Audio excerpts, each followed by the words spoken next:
there are a couple of main points that, in my opinion, have changed the value of the pork bellies. One of them has to do with demand from the international markets. So you have markets like South Korea or Japan that demand high quality bellies for their consumption, for the different ways that they consume belly over there. And they pay high prices for high quality bellies. So that brings up the demand for the high quality end of the product. But then we have also the domestic consumption. I'm talking about North America, because the case of the bellies is not the same all around the world, but in North America specifically is where these prices have changed so much. And when I talk to people, I always ask, when was the last time that you ate pork chops? When was the last time that you had bacon in some food preparation that you were having, even as a second ingredient? Bacon is everywhere, every day. But and then other pork cuts are maybe not as common. So the combination of the export markets plus the popularity of bacon, I think, have helped increase the price of the pork bellies.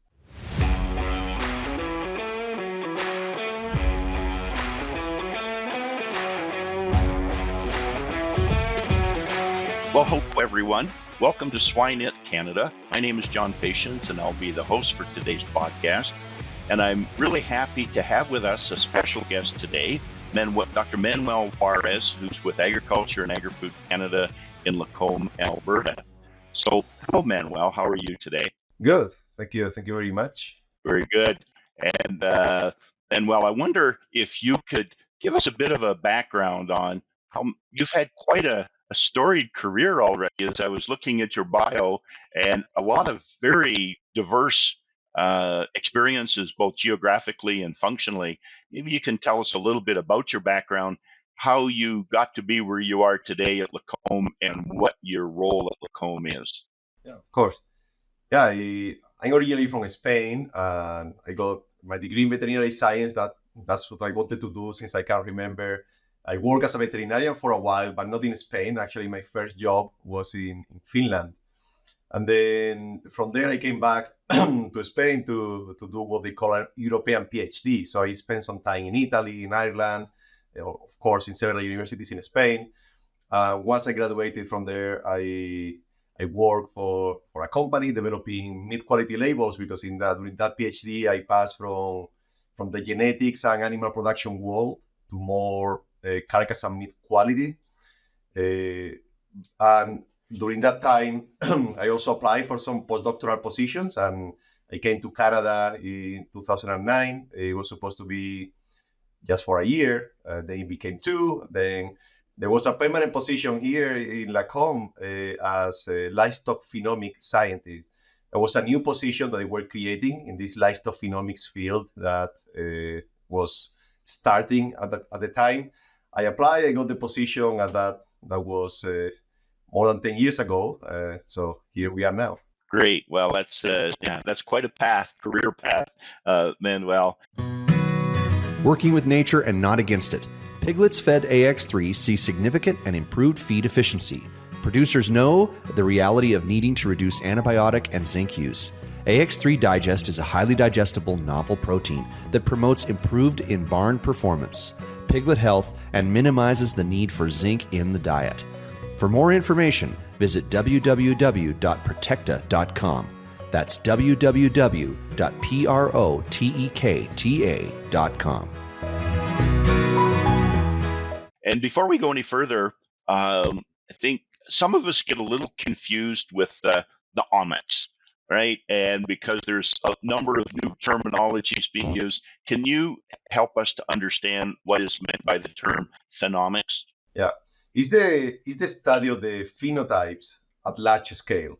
So when genomics started developing and we passed from being able to look at the DNA to genotype maybe 10, 20 animals to be able to do thousands or tens of thousands because prices went down, the gap in the field became the phenotypes.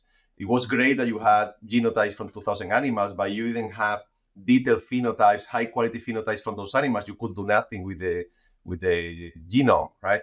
So people started working on that area, on how can we get large amounts of high quality phenotypes. Now, phenotypes are defined as anything that we can measure in a living organism, pretty much. So it could be height, it could be color, it could be weight, it could be cell structure. You have massive fiber types. Right?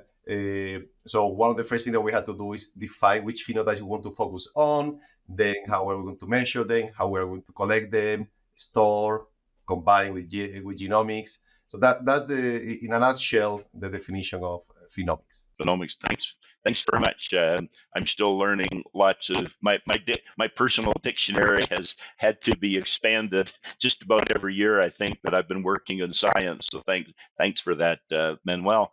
So today we're going to talk about pork bellies, and we're going to cover the topic fairly broadly and then get more specific. But to start out, Manuel, can you help us to understand all of a sudden, well, maybe not all of a sudden, but in recent time, the belly of the pig has become much, much more important. How has that come to be? How has that happened? Well, I had never got an explanation specifically from anybody in the industry where they have followed through different trends, but there are a couple of main points that, in my opinion, have changed the value of the pork bellies. One of them has to do with demand for the international markets. So you have markets like South Korea or Japan that demand high quality bellies for their consumption, for the different ways that they consume belly over there. And they pay high prices for high quality bellies. So that brings up the demand for the high quality end of the product. But then we have also the domestic consumption, talking about North America, because the case of the bellies is not the same all around the world, but in North America specifically is where these prices have changed so much. And when I talk to people, I always ask, when was the last time that you ate pork chops? When was the last time that you had bacon in some food preparation that you were having, even as a second ingredient? Bacon is everywhere, every day. But and then other pork cuts are maybe not as common. So the combination of the export markets plus the popularity of bacon, I think, have helped increase the price of the pork bellies. Right. Yeah, it's a fascinating story, and you're right about bacon. In more recent times, bacon is being added to so many different dishes in order to bring that wonderful flavor.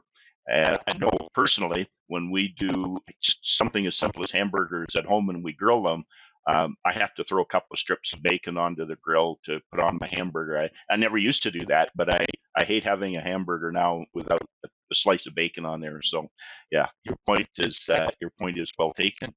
So let's move on then, Manuel, and let's talk about belly quality and what is meant by quality in the belly, and how do we measure it? The belly is a complex cut because it's a combination of different layers of fat with different muscles.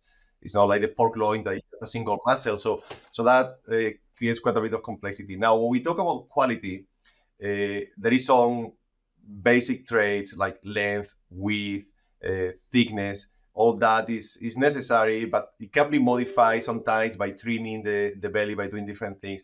But the main quality attribute of pork bellies that is more difficult to improve or even to measure sometimes is belly firmness. And that's a multifactorial trait, and we can talk about that a bit more. But when you are presented with a belly, sometimes you have a belly that you can fold, sometimes you have a belly you can even roll on itself, and sometimes you have bellies that are very stiff. So that's belly firmness, and it has a few traits there. It's not only the firmness, it's also the oiliness, it's also going to be the finger depression. There are different things that have been done subjectively to evaluate how firm that belly is. And sometimes people ask, well, why is that important? And there are a couple of reasons for that. One is if you are going to consume it without processing as bacon, if you are going to consume it just cutting slices or doing different preparations like they do in Asia, you want that belly to be quite firm, actually. So you can cut it and prepare it in those traditional ways. If the belly is very soft and very oily, you won't be able to do that. The different layers of muscle and fat may start separating. So that's an issue. But if you want to process it as bacon, it's also quite important because those very soft bellies, very oily bellies, you won't be able to process as bacon. They won't hold the brine properly when you have them in the equipment for smoking. They will create some issues. So firmness is the main quality attribute that maybe is challenging to classify for and to improve in pork bellies today. I think I could ask this question from two perspectives. One would be from the perspective of the packing plant or somebody involved in further processing, or I could ask the question from the standpoint of a scientist. And I'm going to ask you to answer the question from both perspectives, if you don't mind, Manuel. And that is, how do you measure firmness? How do you put a number to firmness, both in the bacon plant, we'll call it, or in your lab at Lacombe? Well, that is something that I have been working on for the last 10 years because I will give you a bit of background. I was working on a project where we had different breeds and different diets and different ages and weights and gender. We were trying to create differentiated pork by combining multiple factors. And within that project, we have a sub-project. We had a sub-project where we were looking at the pork belly just as a secondary primal because the loin was the standard cut to do quality. And as we were doing that, we started asking the question, how do we look at quality in the belly? And in the industry, they are doing it subjectively. So there isn't a standard way of looking at belly firmness or even belly quality. So usually the practice is you have somebody that is trained or semi-trained, and they touch the belly, they bend it, they fold it, they touch it with the fingers, they try to compress it a little bit. So they do a few subjective evaluations, and if they are well trained, then they can separate the firm ones, especially the extremes. So that's how they do it, but there isn't a specific value there. Then scientists had a different method that was called the bar bend. So you had a rod, usually a metal rod or PVC rod, different diameters people have used in the past, and then you would leave the belly there for about 2 minutes, and then the belly would fold. And then after those 2 minutes, you will measure the angles or the distances between the ends. So I had a PhD student, and he was doing that in that project. And it kept bothering me. The subjective evaluation, what we ended up was developing a 5-point scale for ourselves based on the industry practices.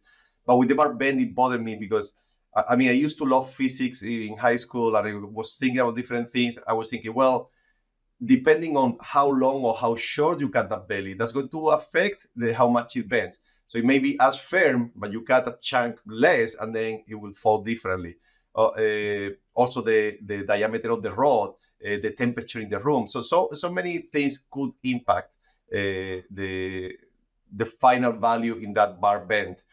But also, it bothered me that it wasn't something that we could do in the plant. If talking about phenomics, that's okay. You have a project with 20 animals, but when you want to have 500, 1,000, 3,000 pork bellies evaluated, that's a problem. And the industry will never be able to do that real time at line speed. So from there, we started thinking of more ideas. But the traditional ways of looking at belly firmness have been, one, the subjective evaluation in industry, or two, the bar bend method in a lab setting. Right. Okay.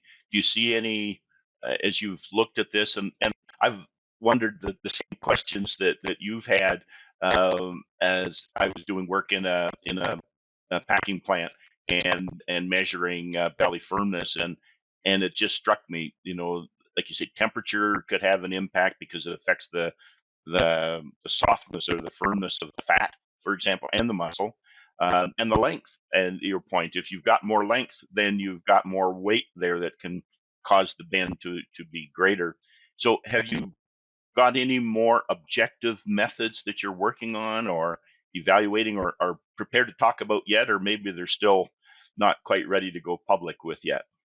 No, for sure, we can talk, and all of them have been published, and we have some invention disclosures even. So before I tell you even about the other ones, I could mention also some people look at the iodine value in the carcass or in the subcutaneous fat, because belly firmness is multifactorial. So it's going to depend on the thickness of the belly.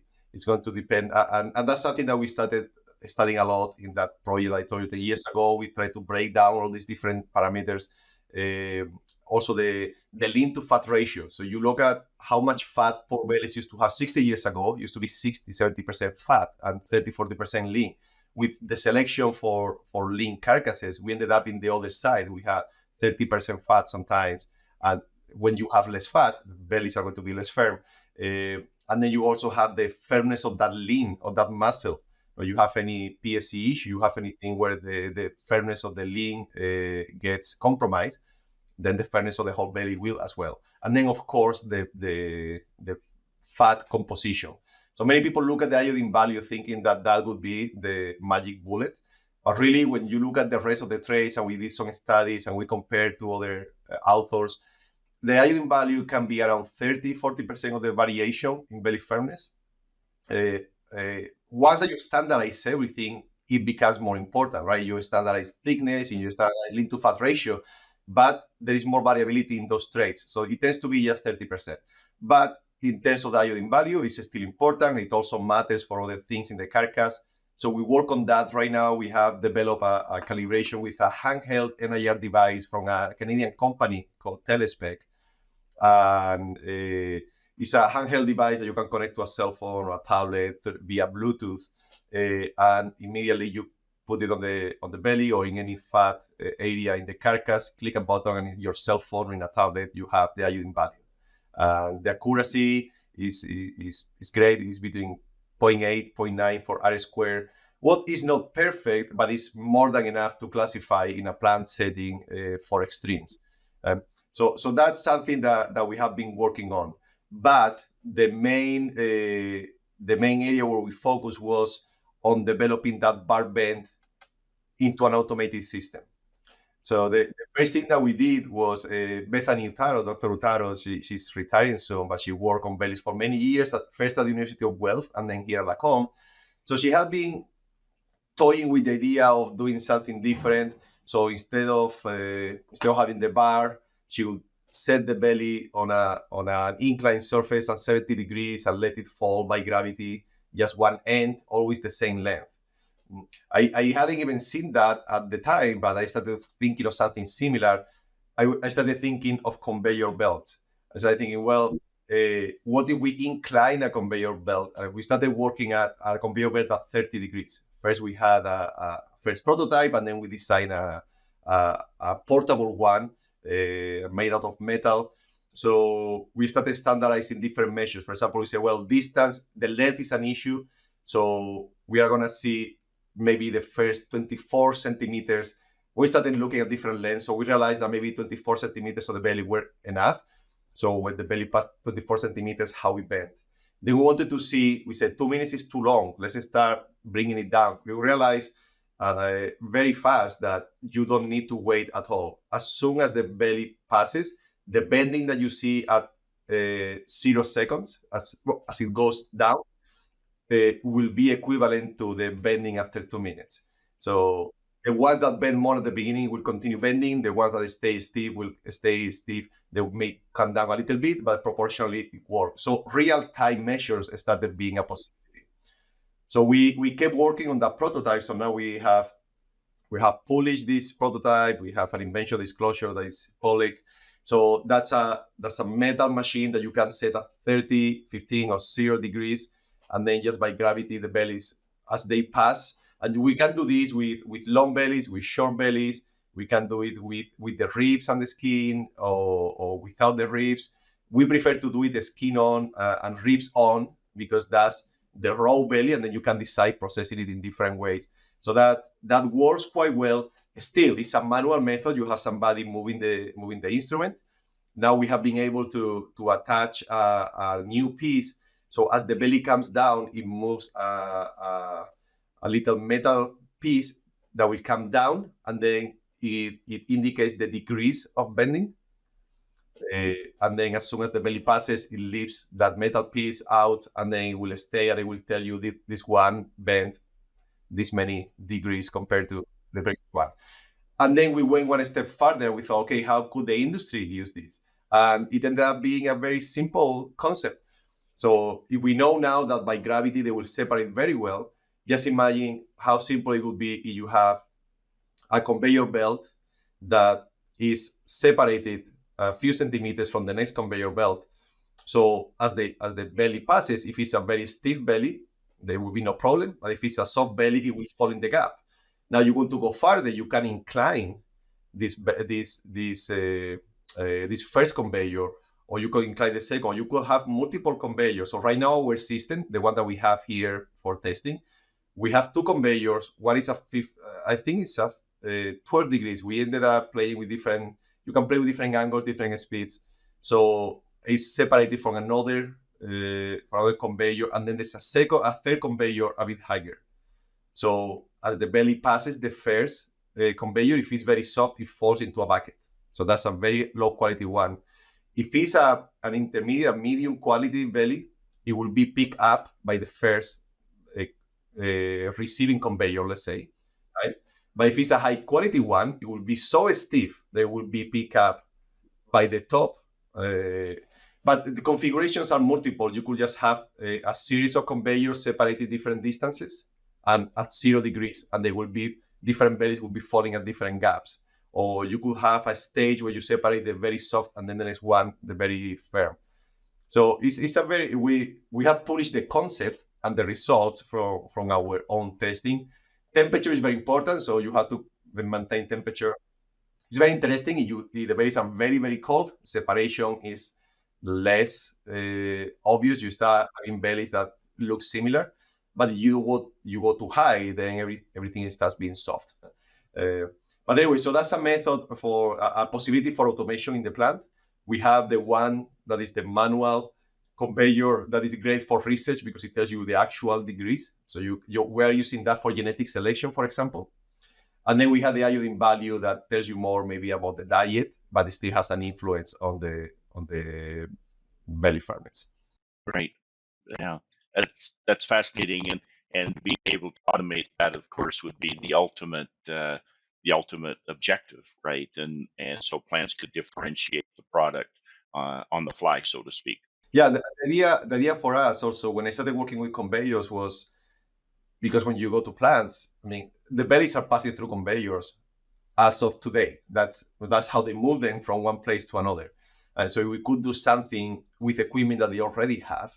Because we are talking right now, if you want to separate the very bad bellies, you just find a place where two conveyors touch and you separate them.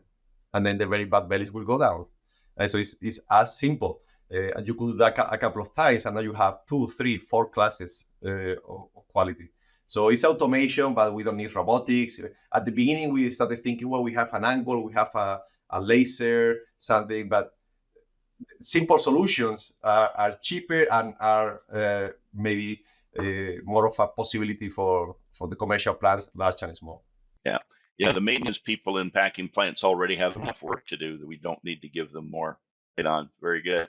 So I'm going to just switch gears just a little bit. So we've been talking, Manuel, about the evaluation of quality and what quality really means. If I was to get into the pig industry for the first time and I had unlimited resources, I start with the genetics of the animals I work with. I also control how I feed those animals through to market.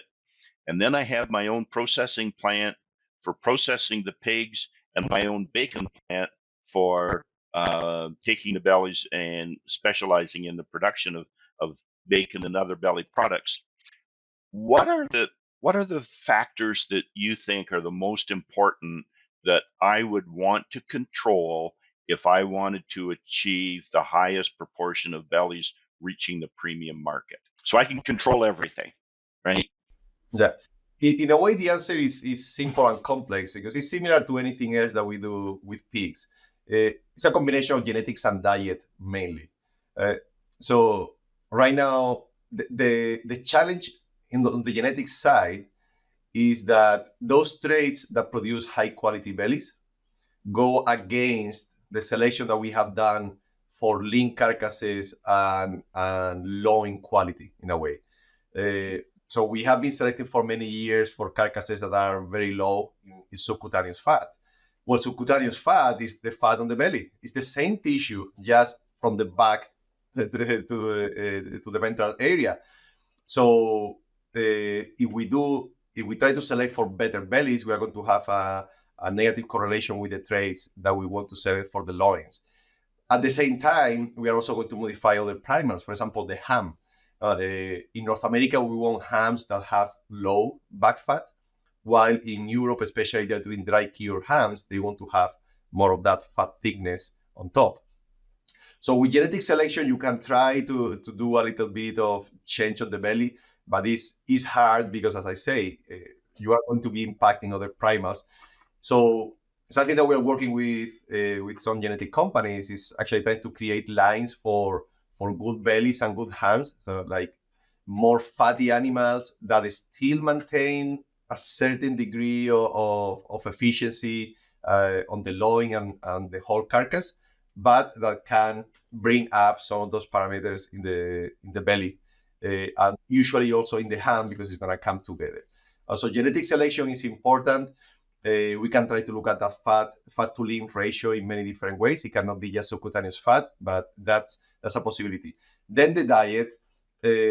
When we have seen in the past what happens with cheap diets like the DDGS, now the distiller grains, it's interesting because when you look at some studies that keep asking for more PUFA, more polyunsaturated fat, and more omega-3 and all of this, because of human health, and we could talk an hour just about that, but the consequence is soft fat, and that's an issue for processing.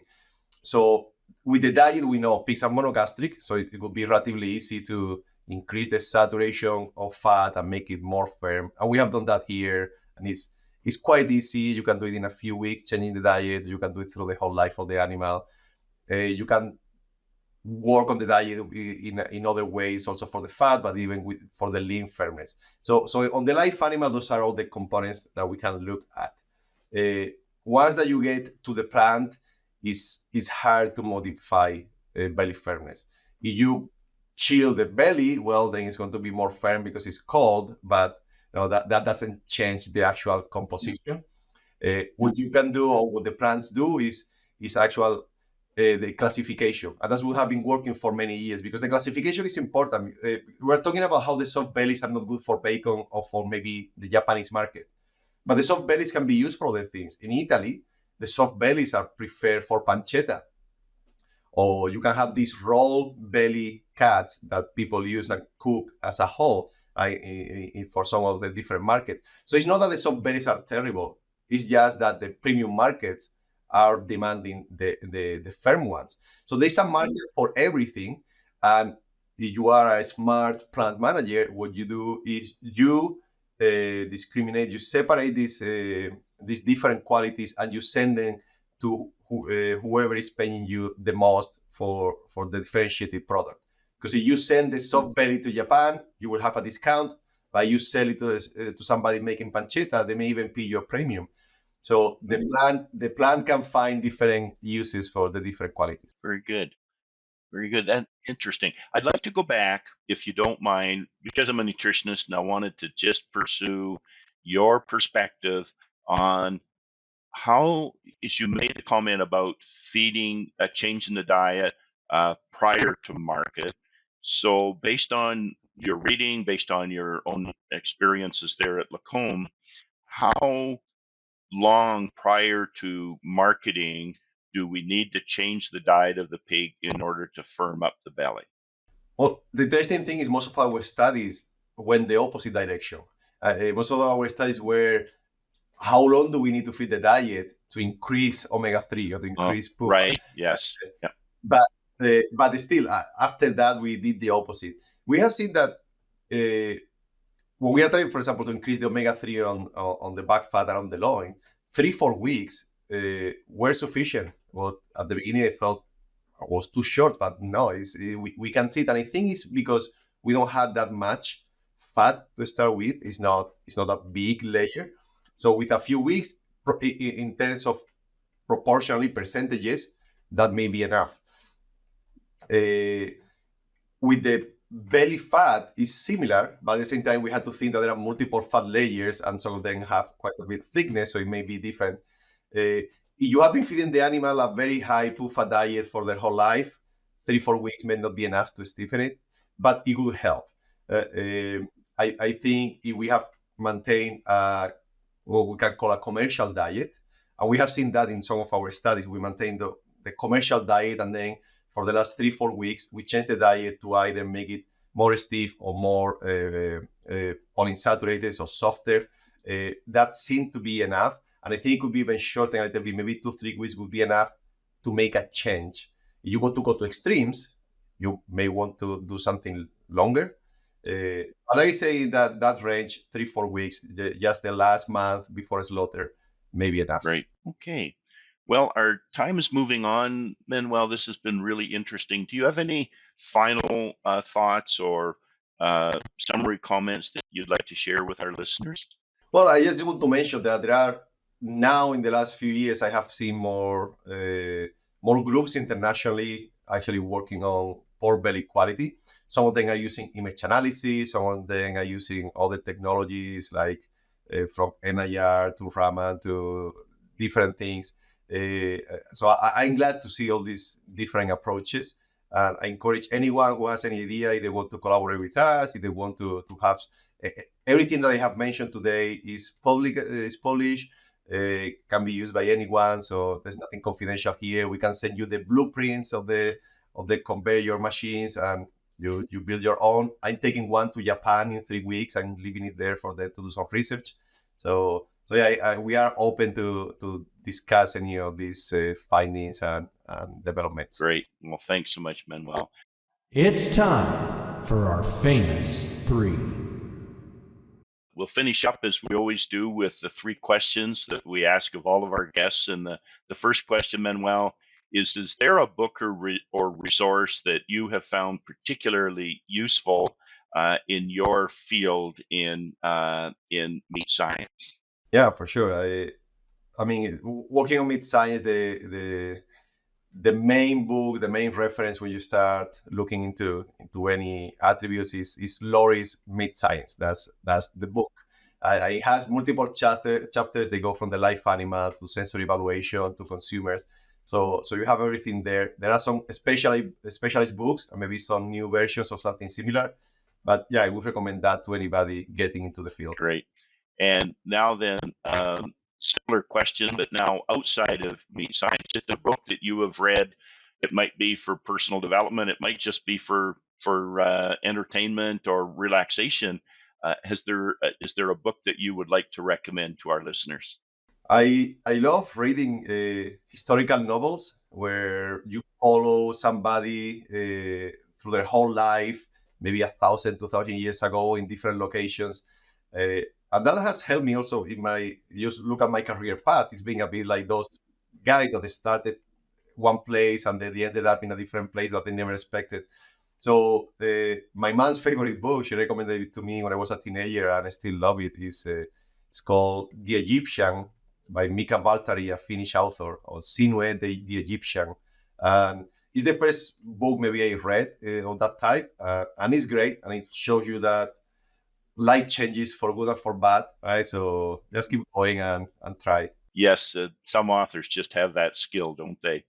And my final question then for you is, in your experience, Manuel, what would you say distinguishes or separates the most successful people in your field from the rest of the field? What is it that makes some people more successful than others?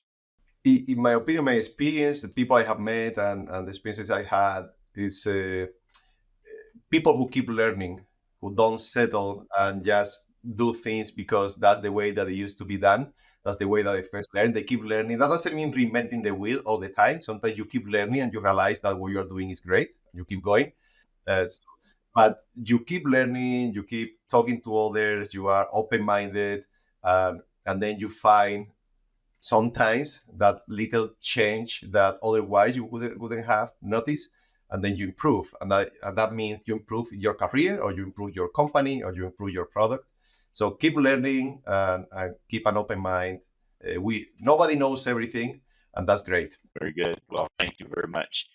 We've been speaking with Dr. Manuel Juarez, who's with Agriculture and Agri-Food Canada in Lacombe, Alberta.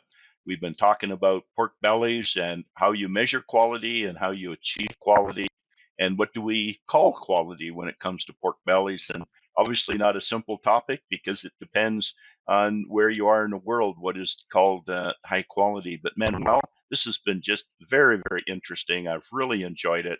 Thank you so very much for taking time out of your busy schedule to share some of your thoughts with our listeners in Swine It Canada today. Thank you very much. Thank you.